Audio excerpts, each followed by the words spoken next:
Hey, everybody, I'm back. And now I have got Michelle with me. Thanks to everybody who joined us, Ken Harbaugh and me, just a few minutes ago. And now we are back to talk about Graham Platner. Michelle, well. Turns out a noun, a verb, and AIPAC is not enough to win in a swing state. Interesting. For anybody who's, perhaps not aware and you're just tuning in to news today, there have been quote unquote new revelations about Graham Platner, but in reality, they're just more elaborate, details of something that has already been reported, but was glossed over because in that New York Times report, everybody sort of focused on the fact that one of Graham Platner's accusers had been a Republican. That seems to be the only thing that people cared about. But it turns out one of the other women was very much aligned with him politically and has very credibly, and we do have the article here. We can walk through it if you'd like.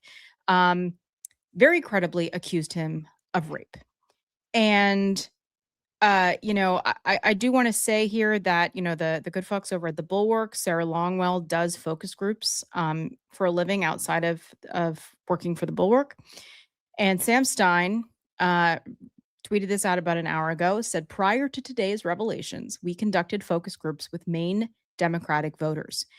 They said they were sticking by Platner unless one thing happened. That thing, he was credibly accused of sexual assault. I am tired of hearing this man's name. I am tired of looking at his schleppy self. I am tired of hearing excuses about it. If we had paid attention and we had listened and believed women in the first place, we would not be in this position. And this happens over and over and over and over again. And I'm so freaking tired of it, Julie. I really am. I'm going to say something, and it's probably going to piss a lot of people off. And I hope you get pissed off. And then I hope you go home and think about what I said in the privacy of your house at 3:00 in the morning when nobody else is there to argue with you. So you take to what I said to heart. Friends, the people who are shelling out these candidates to you, and I'm going to name names: Bernie Sanders, Khanna, Zora Mondani.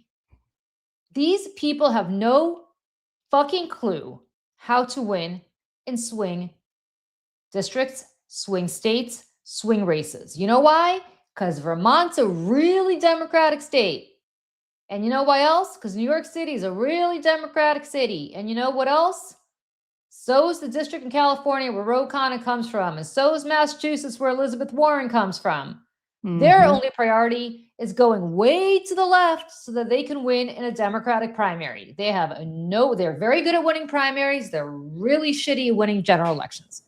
I started my career in 1996 in Maine, the year that Susan Collins ran. And I will tell you, that year was a big pushback in Maine. In 1994, Maine was won, I can't remember the guy's name, but by a Republican, right? Olympia Snowe was the senator from Maine. Bill Cohen retired. Bill Cohen is a Republican. But it was a year where there was a lot of pushback because in 94, if you remember, Republicans did very, very well. It was the first midterm of Bill Clinton's presidency, and Republicans took control of the House and Senate for the first time in 40 years. There was a lot of buyer's remorse in 1996. So much so that Maine 1 and Maine 2 both went Democratic. A guy named Tom Allen won in Maine 1, and a guy named John Balducci won in Maine 2. Both Democrats. Maine 2, very hard seat to win. Olympia Snowe was from there. It's a Republican seat. The point is, Democrats did very well in 1996. And yet, my friends, Susan Collins won. And she has been winning ever since. This is her 30th year in the United States Senate. I was there for it 30 years ago. That's how friggin' old I am. So I say this to you to say, and I was working on that House race in Maine 1. So I'm here to say to you that the people who are leading you down the primrose path about a noun, a verb, and AIPAC don't know or give a shit what real voters care about. Now, here's what real voters care about. You ready? Average voters. Average voters. They care about putting food on their table. They care about paying for their kids to be able to go to Disney once a year.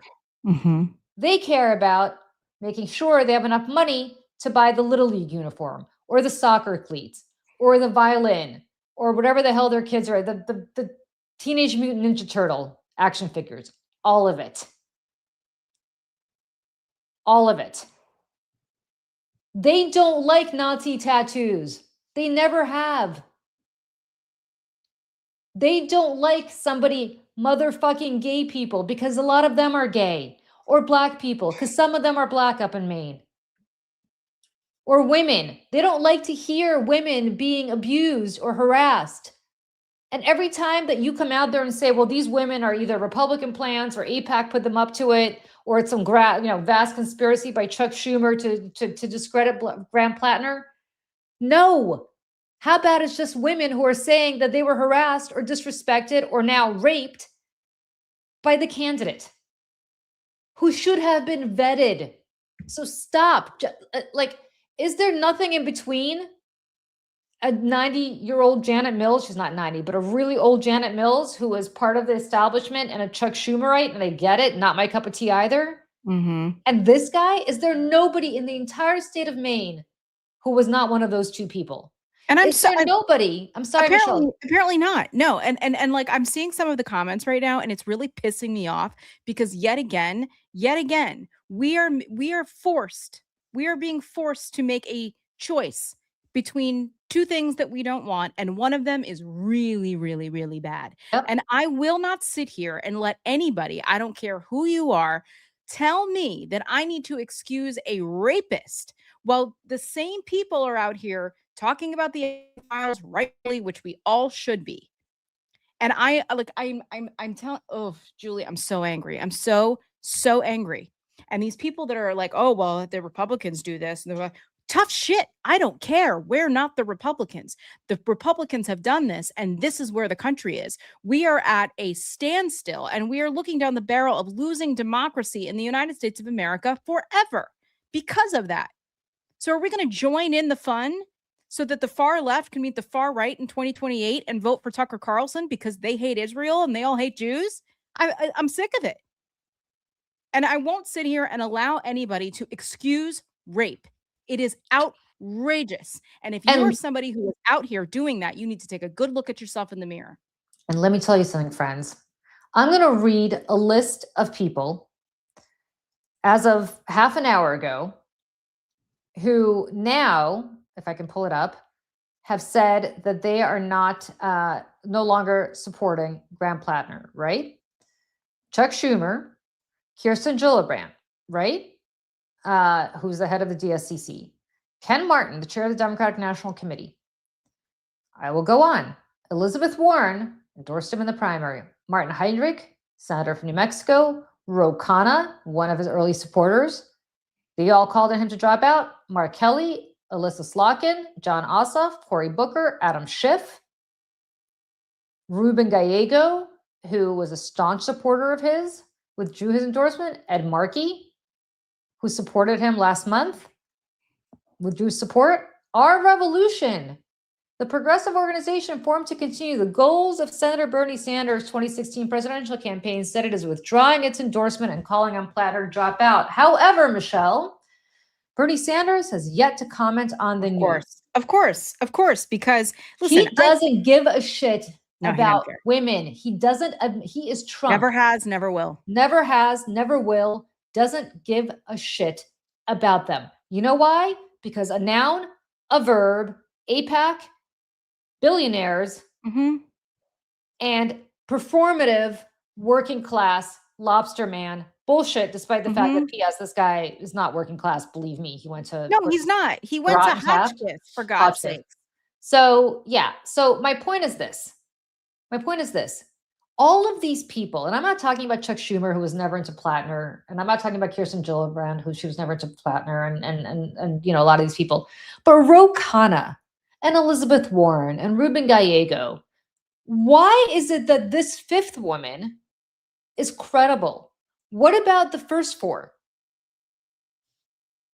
What about the first four? I'll by the way, Shelley, I don't think it would be hard to find a woman to make any kind of accusation for a few million. Hello, what?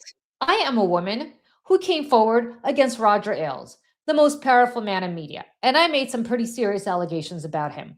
You could read all about it in the paper. I can't talk about it. Unfortunately, I have an NDA. But let me tell you something, my friend. The same shit was thrown at me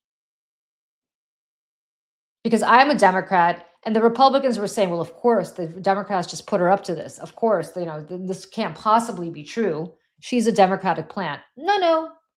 Sometimes the men just suck. Yeah. And people who are like, oh, wait, there were 4 women accusing him. The New York Times did a whole explosive story on this.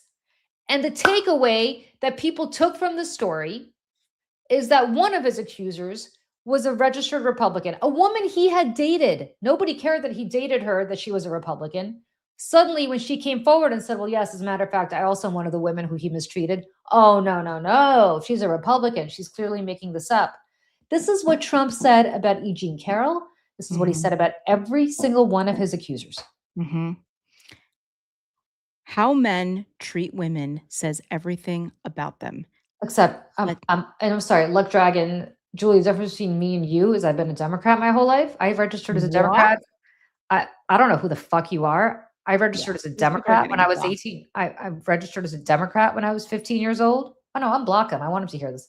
I registered as a Democrat when I was 18 years old, and I have elected Democrats ever since. For 30 years. For 30 years. What do you think I was doing in Maine? I was electing Democrats, you dipshit. How a man treats women says everything about him. Say it again. How a man treats a woman says everything about him. By the way, that also applies to the men who stand beside these other men and say, it's okay. Let's talk about this. Jon Favreau from Pod Save America and Crooked Media. This is from April 30th, not very long ago. Says Graham Platner isn't just our best and only chance to beat Susan Collins. He's a good, decent man who's struggled and grown and is always trying to do better. I hope everyone with reservations takes a little time to get to know the real life version of him, not what the algorithm throws in our faces. Clearly, that's what so many people in Maine have done from all different walks of life and political persuasions.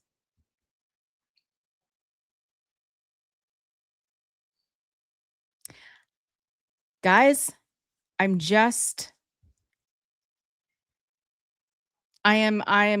so tired.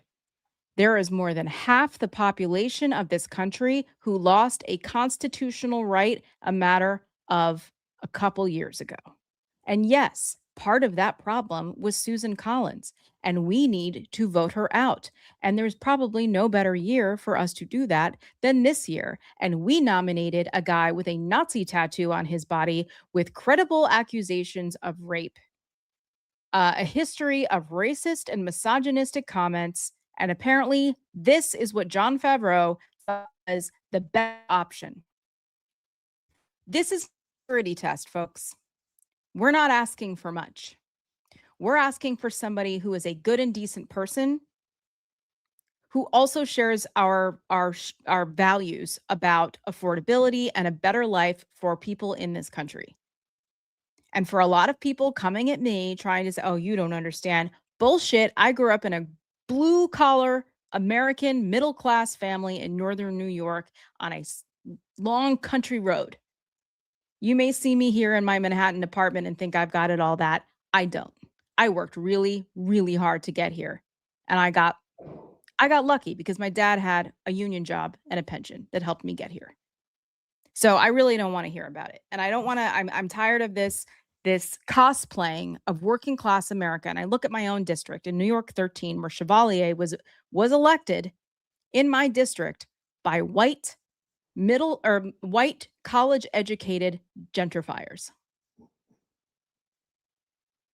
And that's what's happening here.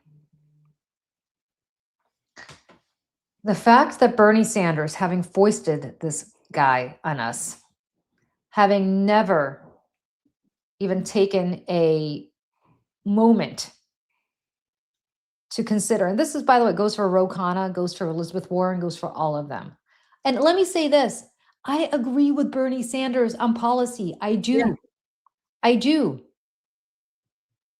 But I have to tell you, friends, the choice is not between half-dead establishment Democrats of the Chuck Schumer wing and this.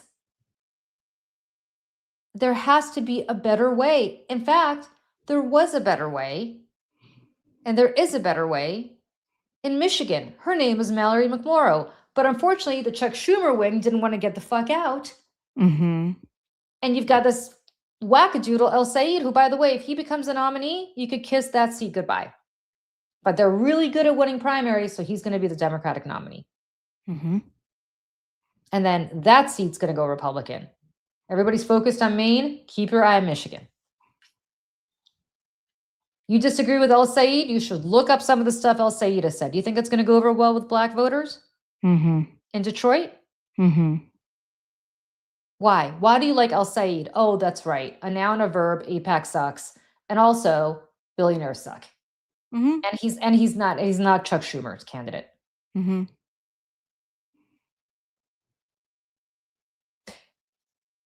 I've seen polling in Michigan. You know who can't stand him? Black women. Mm-hmm. You know who can't stand him? Latinos. Mm-hmm. You know who the Democratic base of the party is?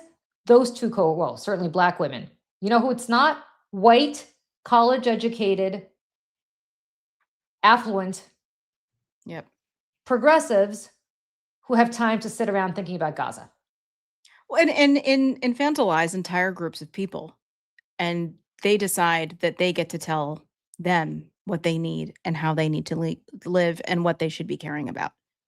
And, it's... And BGO, when Tallarico loses in Texas because he's trying to get Republicans to vote for him, corporate media will blame black voters. What? Do you think people make this shit up, or do you think people actually have access to exit polling and they focus group people and they know who's supporting whom?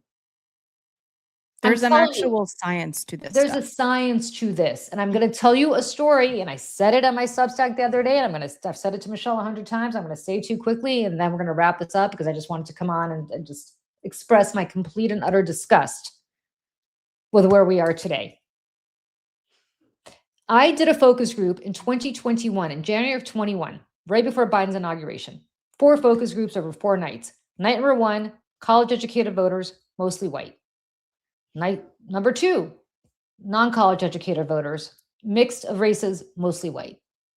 Number 3, black voters, mix of educational attainment. Number 4, Latinos, again, mix of educational attainment. This was at the height of the Black Lives Matter movement and at the height of the Defund the Police movement. And when we spoke to white college-educated voters, they were all about defunding the police. And oh my God, the police are killing poor black men and poor black boys, and this is awful. And we got to defund the police, and we can't let the police have guns. All they do is kill black kids. And it is true that there are some police officers who kill black kids, right? Mm-hmm. It's a real thing, especially implicit bias is real. Yes. But then we start speaking on the third night to black voters. And one man from these are all Democratic primary voters. One man, a black man from a pretty poor urban, well, all cities are urban, from a pretty poor city. None of them, not the educated ones, not the non-educated ones, like the less educated ones. I shouldn't say that. Not the non-college educated ones, not the college educated ones. You could be incredibly educated and not have gone to college. So I apologize for how I put that. Not one of them brought up the defund the police movement. Finally, the moderator was like, let's talk about defund the police. And this one guy, you could see his head explode. He goes, defund the what? The what? Defund the police? Why don't you go defund the police in those white, affluent suburban towns? Don't defund the police in my town. I need those cops on the streets to make sure that the gangs don't get my kids, make sure that my kids could walk to school without getting hurt or getting shot or getting basically appropriated by a gang. Mm-hmm. And at that point, I was like, you know what? This is it. This is it. That's how Eric Adams got elected. This is it. You have these people who have no lived experience telling people who do have lived experience what they're supposed to feel. You've got white non-Jews telling Jewish people what Zionism is. You've got white bleeding heart liberals telling Black people how they should feel about the police. Mm-hmm. You've got white people telling Latinos that they should care about what's happening at the border, whereas in fact, I've never seen one Latino. Latinos could not care less about what's happening at the border. What Latinos care about is making sure that like their small businesses can run on time and you know, their potholes are filled. Yeah. I'm being very blanket, whatever. So when somebody here is like telling me that they're going to blame Tallarico on Black people, no. If Tallarico wins, fantastic. It's going to be in the backs of Black women. That's real. That's real. That's going to be on the backs of Black women. Because I'll tell you something, my friends. If Black women don't come out in Texas, he's not going to win. And if Black women don't come out in Detroit, Saeed's not going to win. And you know what Black women don't give a shit about? Gaza. AIPAC. You know what Black women do care about? Somebody making their life better. And they don't give a shit if we're sending bombs or missiles or anything else to Ukraine or to Israel or to Saudi Arabia or anywhere else. How about that? You know, on the Young Turks, I heard this. I heard that what's his face, you know, who was immediately came out. This is an AIPAC hit. This is an AIPAC. Yeah. Oh, of course it is. What, guys? Of course it is. You guys, just Michelle, say Jew and get it over with. Honestly. I mean, let me be clear here, Michelle, because you sent this to me, right? So I was on CNN today, and I basically said in much more polite terms what I just said. I'm saying right now, and some rando just tweets out. Jake Tapper bring, because apparently this guy can't spell, pro-AIPAC strategist Julie Roginsky. AIPAC is controlling the Democratic Party. Okay. Again. Michelle, do you know anybody who's been more critical of AIPAC in the last 6 months than me? Next to you while you've been on the phone with people associated, yelling at them, telling them how awful they are. So like, do you know what I mean? Like, I don't yell into the void about AIPAC like these people do. I actually yell to AIPAC about. I get AIPAC on the phone and tell them they fucking suck and they should disband. Right. So my point is, friends, just use the word Jew and get it over with, because you obviously mean that. Because if you knew anything. Max Rose was on right after you, and he was saying the same thing. He was like, you know, everybody, oh, it's AIPAC. He's like, which, by the way, is code language for Jew. Like, let's be real here. And that's what it is. And anybody who doesn't want to admit that to themselves, I'm sorry. But the rest of us are looking at you and we're listening to you, and that's what we're thinking. So whether or not you want to be portrayed in that way is up to you. And the other piece of this, and I'm seeing this a lot in the chat too, I hate centrists. I hate moderates. Okay, fine. But a lot of the country is there. So if you want to hate a whole swath of fellow voters, that's your business. And also implying that it's this or that it's this or Chuck Schumer and the same. No, we have been yelling on this channel for over a year, begging people to be for office who actually want to fight, who actually want to speak plain language and face Trump and face MAGA and, quite frankly, get the other Democrats out of the way who don't want to do this. And the very unfortunate thing about this is that a lot of the people in the DSA movement saw this as an opportunity to sweep in and be those people. And quite frankly, I'm at a point where I'm starting to wonder if these people even care about the things that they talk about. Nope.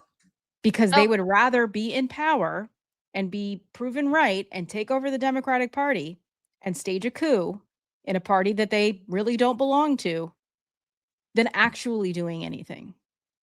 And that is the very unfortunate part about this. And I said this on the show today. I've said it a million times, is that when you are running on one issue, and that issue seems to be front and center, and that issue is hating Israel and conflating words like AIPAC and Zionist with Jew, because that's what's happening. And there is a horseshoe in which the far left meets the far right with MTG and Tucker Carlson and Nick Fuentes. And Tucker Carlson, let me tell you right now, is talking about affordability and all of those things. And he is going to run for president in 2028. So my fear is that the left will meet the right, and somebody like Tucker Carlson will end up taking the White House in 2 years from now. And that is not a crazy thing to think about. And the very unfortunate thing is all of us have shared common values and shared common goals about healthcare being a human right, enshrining women's rights in our laws, making life affordable, making housing more plentiful. These are all the things that we want and we need. But instead, we're doing this, and it's crazy. So, Julie, I'm tired. I'm tired too, Michelle, and I'm ready to fight. And I'm going to just put it in context here so people understand. It's not, as Michelle said, a binary choice. It is not a Chuck Schumer sucks, so we got to vote for the guy who's the anti-Schumer. Okay? Yeah. Chuck Schumer does suck. And we got to vote for people who are not going to write sternly worded letters. I agree. I agree. Janet Mills did not want to run. She was too old. She was too, her time had passed. Okay. And by the way, and yeah, sorry, just keep going. Her time had passed. Yeah. But my God, is the alternative to that finding a guy who's not vetted and then doubling down on him after the first and the second and the third and the fourth and the fifth and the sixth scandal comes out? Because he seemed real like, ooh, white working class people will like him because he looks just like them and blah, blah, blah, blah, blah. Like, again, the cosplaying of working class America is so insulting. I cannot even begin to put it in. You come from that kind of family, Michelle. Yes. And that's the part that kills me. Like, you didn't have a safety net. You couldn't go be a lobster fisherman or whatever the hell he was, because if that didn't work out for you, daddy wasn't going to backstop you. He comes from like a furniture. He's like an heir to some like big furniture company, like which is fine. Like, be that. But just so people understand, Graham Platner didn't wake up one day and decide to run for Senate because he wanted to change the world. That is not what happened. He was recruited by this movement of people. And there is an interview with the two of them where they're basically laughing about the, shitty job that they did vetting him, or lack thereof. When you are running a candidate, especially one in a race that is this important, you better give that political candidate a colonoscopy to find out what's going on, what's happening in their past, how many, skeletons are in that closet. And apparently he has endless amounts of them. And not only was he, not forthcoming with all of that, but he promised the people who were supporting him, even through all of these accusations, he promised them and promised them again. No, it's all over. It's over. There's no more. And here we are again. So the people really who should be the angriest about this, other than us who wish that men wouldn't excuse this behavior, are the people that he looked right into your eyes and he lied to you again.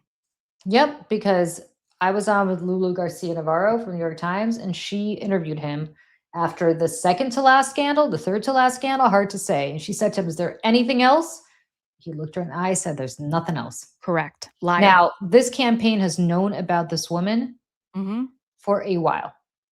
And for every time and every guy that's like, well, he said he denied it, he didn't know it. Apparently, according to this woman, he was so drunk, he probably doesn't even remember. But is this really the best? Like, honestly, I think there's a good possibility that he put his hand on the Bible. And he would pass the lie detector test. This is all news to him. And because he's a raging alcoholic. Because he's a raging alcoholic. And for anybody here who watched me do the show with Ken Harbaugh just a few minutes ago, which I thought was so powerful, had a great point about that. Ken Harbaugh served many tours in the military. Ken Harbaugh is risking his life going to Ukraine right now to record things that are probably going to give him nightmares until the day he dies. Yep. And his attitude was, we don't excuse PTSD. Like, PTSD is not an excuse for this. It's not. It's not. And the other thing is, you know who's got PTSD? The women who've been raped. Yeah. The women who've been harassed. The women who've been pushed out of their jobs because they stood up for truth to power. Michelle, I got a little PTSD. How about you? Yep. I got some PTSD from fleeing for my life twice in my life. One from the Soviet Union, one just last year under literal ballistic missile fire. And you know what? I'm not using that as an excuse to go get tattoos of SS symbols. And I'm not using that as an excuse to go disrespect. I mean, I obviously can't rape women, but to disrespect people. I mean, is there anything here that will make Bernie Sanders wake up and say, you know what, I think this guy should drop out? No, because Bernie Sanders will never admit he made a mistake. No, because Bernie is a follower. He's not a leader. And that is the difference. He would love everybody to think that he is a leader of a movement, but he is not. And you know what? Follows everybody else and wherever the wind is blowing. Tess, you say we want fighters, we want young people, but it's the squad all over again. We want the right fighters. Am I right? Like, yeah, I want the right fighters. Yeah. I want a fighter, but I want a fighter without the baggage. Like, is it too much to ask that you not rape somebody? Yeah. You like the way Platner spoke? Listen, I have been to a lot of I've covered in my previous life a lot of Republican rallies and a lot of Donald Trump conventions and a lot of shit like that. And let me tell you something, those people really love how Donald Trump speaks. It's like going to a Taylor Swift show. They have their little inside jokes and their little inside merchandise and their little, sayings, and they all hate the same people and they all love the same people and they all buy the shit. And it's like going to a Grateful Dead show back in the day. It's tribalism. It's a tribe. Okay. So like, I don't care how he speaks. I like that he's a fighter, but I don't like that he rapes women, that he's got a Nazi tattoo, that he said horrible things about Black people, horrible things about the LGBTQ community consistently. Correct. Consistently. You would be really hard pressed. I'm not even running for anything, nor will I ever run for anything. Yeah, same. I challenge anybody here to go through anything that I've ever said and done publicly that ever said anything bad about the LGBTQ community or the Black community or the Latino community or any community. Ever. Jews, Palestinians, Muslims, the Baha'i, you name it. Right. Whoever. Because that's not how normal people, good people behave.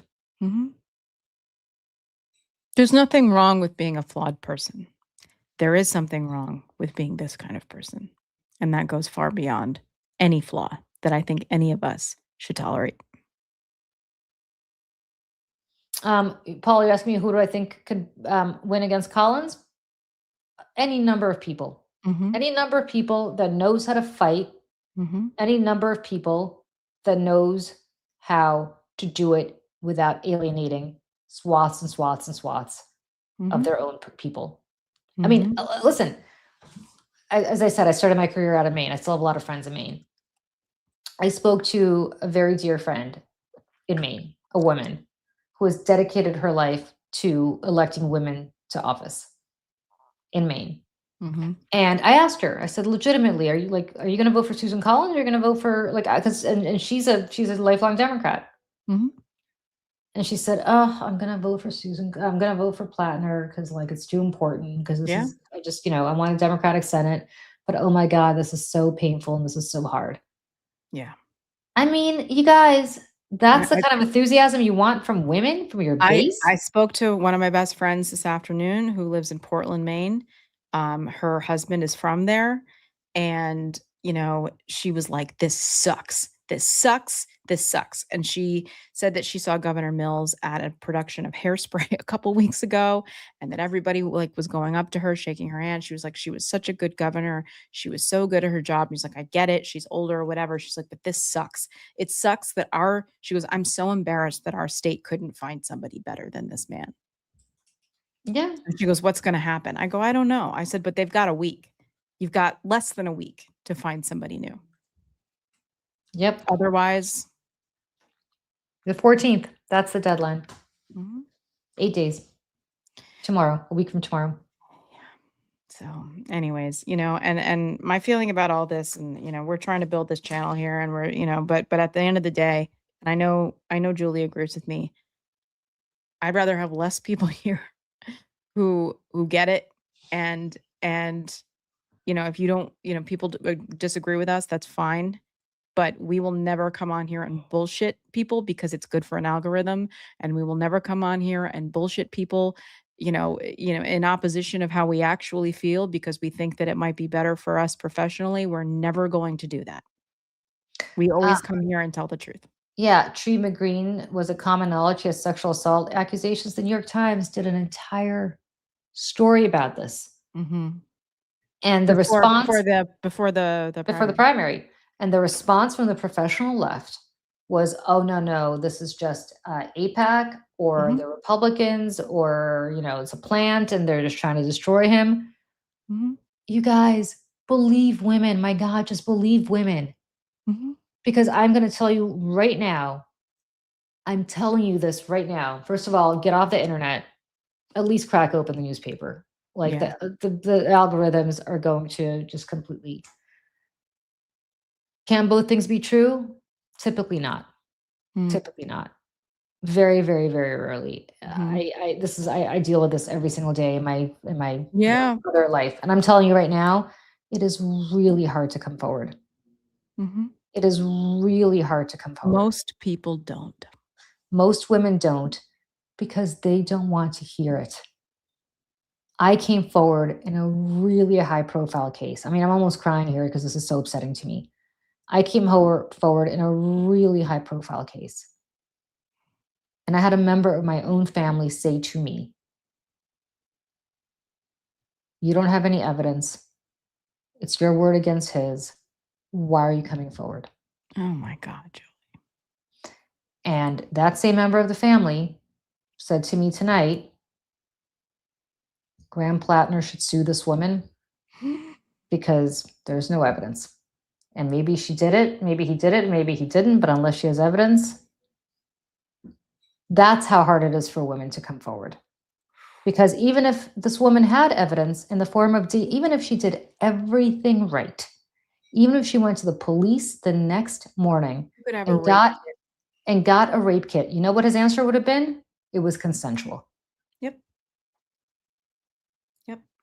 And absolutely right. Women who come forward, BJG, get attacked more than their accusers. Yes, they do. Yes, they do. And what I'm saying to you is, why don't you just believe women? Because believe me, nobody's doing this for the fame and fortune. You think this woman? I mean, I was talking to, Jake Tapper interviewed her, and I was on with him a few hours ago. So I was talking to him offline about this. And he's like, she's just like a regular woman. She's a massage therapist. She's not political. She's not whatever. She's a Democrat. She agrees with him in politics. She's not even telling people not to vote for him. Didn't want to come forward. And you know what I said to him? I said, if you speak to her, give her advice from me legitimately, tell her to go somewhere for the next couple of weeks. Go visit a friend, go visit a family from out of town, go somewhere where nobody can find you. She's going to be exposed to death threats. Mm-hmm. That's what it means to come out and publicly if something bad happens to you. Mm-hmm. And just as an FYI, he has come out and said, this is on Politics and Poll Tracker on Twitter. Person granted anonymity on Graham Platner's campaign added this. This is in the New York Times. If he was to step down, it would only be with a guarantee of being replaced by a candidate who he believes is true to the values and vision and policy agenda of the campaign that Maine voted Okay, for. by the way, fine. You want somebody who's gonna run in, your DSA plan. I don't know if he's Feels like DSA. a little bit of a hostage situation, but Yeah, fine. You know what? Fine. That is what people voted for. That is Yeah. what people voted for. Fine. But bye-bye. Mhm. Find somebody. Go find somebody. I mean, the problem is he going to take down the Democratic Party? That's a real problem going into November. And people are saying he's not DSA as he's left. Maybe not technically DSA, but he is part of the DSA coalition of people who are cross-endorsing all of the same flavor of candidate who are posing a very similar problem and are running on very similar issues. In addition to the affordability and all the things that we agree on, is a bigger one called AIPAC, called Jews, called Israel, called Zionist, where, everything's a mass conspiracy. Am I wrong? No. Because I see people in the chat, I don't know how you ended up on my feed, but blah, blah. I don't know either. I don't care. Goodbye. You don't need to be here. That's the fun thing about the internet. You can click away. Go find Cenk Uygur, whatever the fuck his name is. Or And Hassan Anna Piker. Kasparian, right, who's also doing podcasts with Candace Owens. Yeah. Who, by the way, said all of our Holocaust education that we had growing up was brainwashing. Go. You want to go blame the Jews or AIPAC for this? Go. You want to blame Chuck Schumer for this? Go. By the way, I think Chuck Schumer sucks. He's my senator, and I'm probably not going to vote for him if there's a primary. But I'll tell you something. Don't you fucking think about blaming Chuck Schumer for this. He didn't want this guy because he knew the problems with what the problems were. Yeah. I'm not suggesting he wanted somebody who was elected, I'm not sure Janet Mills was elected. Called him to Washington and was like, you better promise us there isn't any more shit here. And he was like, no, I promise. And then the New York Times article came out like 2 days later. And you want to blame AIPAC for this? You think AIPAC's paying? You guys, let me tell you something. Let me tell you something as somebody who worked against AIPAC really hard this cycle in a race, like really hard.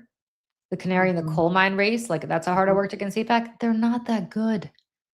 No, they're not that crafty. They're not puppeteers. They can throw a shitload of money behind paid advertising into a campaign. That's where they're good, right? They're not going to find some woman and put her up to shit. That's just not what they do. They don't know how to do it. They're not good. I know, but people would rather believe a myth and a boogeyman is behind. You want to have the Jews as the boogeyman? You want to have the Jews as the boogeyman? Fine. I don't know if the Mossad's that good, but I guarantee you AIPAC's not that good. They're just not. I mean, come on. Jesus Christ. AIPAC? These people are clowns. They're such clowns that they should disband. Yes. And again, it's everything is presented as some binary choice. Well, you don't like this, so you must love AIPAC. Like I'm like, guys, do you know what you sound like? Crazy. Because by the way, if you're then listening to this channel, you would know the things that we have been saying about AIPAC for quite some time. Because a lot longer than you people have. Cycle, right. I worked on that cycle with you too. And I know exactly what happened because I made ads that had to counter theirs. Yeah. So yeah. Yeah. I mean, like, just don't be a clown. Yeah. Honestly, just don't be a clown. Yeah. I'm gonna need y'all to be so for real right now. and just be a good person. And by the way, if you don't think the 21 women who have accused Donald Trump of sexual misconduct are Democratic plans, like he says, then why do you think the multiple women who accused Graham Platner of this before today were Republican plants or AIPAC plants or something else? How about they're just women who don't think that a guy like this should be in office? I'll give you a better example. I think Governor Phil Murphy of New Jersey, the former governor of New Jersey, is a horrible human being who empowers really terrible men who do really bad stuff. And if he ever decides that he's going to run for president or any other office, I'm going to come out. I'm putting a marker down right now. I'm going to come out. And I, as a Democrat, I'm going to say that I worked with him and he's a horrible human being who does really shitty things, and to women who come forward. And you know what's going to happen? Some asshole is going to say you're doing that because you're being paid by his opponents to do that, or you're being paid by, the Republicans to do that, or whoever. Right. So I just want to go on the record right now as saying, nope, nobody's paying me. I have no idea whether he's ever going to run for anything again. But if he does, mark her down. Mm-hmm. How about that these women were living their lives, not realizing this lobster fisherman who they were having some sort of relationship with, or who they knew, was one day going to run for Senate. And then maybe they came forward and said, you know what, a guy with this kind of values, this kind of record, he should not really, really ever run and be in any position of power. Because let me tell you something, friends, once you get down there in the United States Senate, you have all the power in the world to harass and to misbehave. And there is an entire ecosystem down there that helps you do it. I know this. I work down there.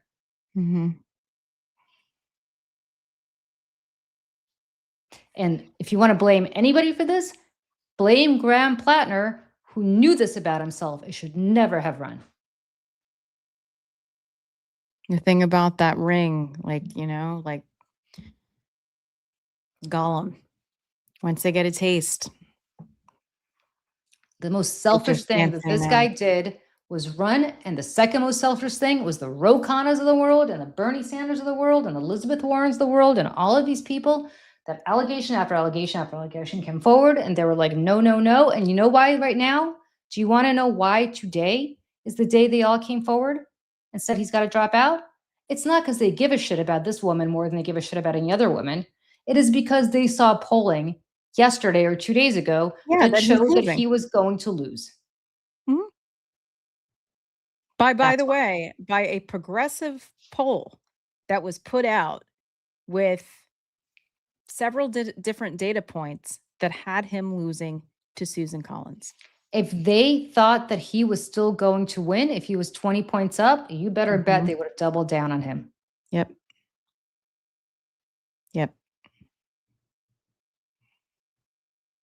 But again, these are inconvenient truths, Julie. It's much more warm and fuzzy to believe that there's a conspiracy or someone to blame for the things that are happening. Of course, because AIPAC, listen, I used to hang out outside dead shows back in the day. I remember. You know what? I get it. Sugar Magnolia, baby. Oh, they're playing our tune. Yeah. They're playing our tune. What a time. What a time. All right, friends. It is almost 10 p.m. And I have been... Do you know where your children are? Just kidding. Well, I actually... Do you know where? No, he's actually... Remember those commercials? It's 10 p.m. Do you know where your children are? Yes, of course. Yeah. Yes, now you're going to do what I do sometimes when I can't sleep, which is I go down rabbit holes on YouTube or on Instagram or somewhere wherever, Facebook, I don't know where these things appear, where you have 80s commercials that pop up. So like literally like 1 o'clock in the morning, I'm like, Nestle makes the very best. Or that weird coffee commercial that the brother and sister kind of look like they were dating. Do you know what I'm talking about? No. Oh, I'll have to send that to you. It's weird. No. It's weird. All right, you guys. Folgers, one of those ones that were in the morning with I think it was Folgers crystals in your cup. Oh, the best part of waking up is Folgers in your cup. Of course, yeah. I don't remember the brother and sister, but I remember. Yeah, I'm gonna send it to you. People in the comments, you may or may not know about this, but Folgers in your cup. All right. Mitch McConnell is apparently on life support. His wife is apparently in China. Go figure. Listen, I have thought now for a while that I think he's probably brain dead, and I'm not even saying that. Like, I think he is. I think he's on life support, and I think that they're trying to hold out as long as possible, because something about like before August 3rd, they would have to hold a special election or something, but after that, they would not have to. And so they're trying, I think, trying to hold on for as long as possible, which is horrible, but also exactly what Mitch McConnell would have wanted, is to not lose the seat on a technicality. So, okay, friends. it's only Monday. It's only Monday. We'll figure out what tomorrow brings. I'll tell you what Mhm. tomorrow brings. I am apparently I don't know what they call her, an anchor buddy, a co-host. Well, I'm not really a Oh, co-host, but Alicia Menendez? I'm doing something Lisa Menendez tomorrow between 12 and 2 on MSNBC, Yeah. MS Now. Nice. Yeah, I think I'm her anchor buddy. I don't even know what the hell they call it. It's a weird name. Yeah, you're Anyway, hanging. yes, and my my CNN blacklist was lifted for a few short minutes today, so I could talk about Graham Yeah. Platner. Well, and also my husband just popped his head in to say that, because he's been watching the World Cup, said Yes. that the Americans just got their asses kicked. So things we kind of deserved. So Friends, I say I was upset about that, but I was actually rooting against the Americans. I would not have been if what had happened had not happened. But if you want more information on that, listen to Michelle's and our show from earlier today. The jinx holds. Yes, Dawson Cat, the jinx holds. Donald Trump decides to involve himself. whatever One game. touches, and everything he touches dies. All including right. USA Soccer. Yep. To that, everyone, have a great evening. Sleep well, and we'll see you tomorrow. Please find us. We're on Apple Podcasts. All of these episodes will be there as well. Please subscribe to us on YouTube and Substack, and we'll see y'all soon. Bye, everybody. Bye, everybody.